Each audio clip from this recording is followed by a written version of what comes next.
Hi all. നട്ടെല്ലുമായി ബന്ധപ്പെട്ടുണ്ടാകുന്ന വേദനകളുടെ കാരണങ്ങളിൽ പ്രധാനപ്പെട്ട ഒന്നാണ് ഡിസ്ക് തകരാറുകൾ. Disc bulge, disc prolapse, disc herniation എന്നൊക്കെ കേൾക്കുമ്പോൾ തന്നെ ഭയപ്പെട്ടിരിക്കുന്ന, ഭയങ്കരമായിട്ട് മനസ്സിൽ ആകുലതകളുള്ള പേഷ്യൻസ് നമുക്ക് ചുറ്റുമുണ്ട്.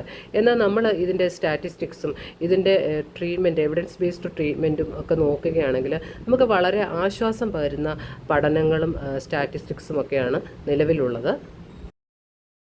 ഇങ്ങനെ പേഷ്യൻസ് എപ്പോഴും ചോദിക്കുന്ന 4 പ്രധാനപ്പെട്ട ക്വസ്റ്റ്യൻസും അവയുടെ ഉത്തരവുമാണ് ഈ വീഡിയോയിൽ ഉൾപ്പെടുത്തിയിരിക്കുന്നത്.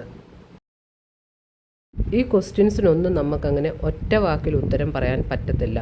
അത് വളരെയധികം കാര്യങ്ങളെ ഡിപ്പെൻഡ് ചെയ്താണ് ഉത്തരം നമുക്ക് പറയാൻ പറ്റുകയുള്ളൂ. ഫസ്റ്റ് ക്വസ്റ്റ്യൻ, എല്ലാ ഡിസ്ക് ഹെർണിയേഷനും സർജറി ആവശ്യമായിട്ട് വരാറുണ്ടോ?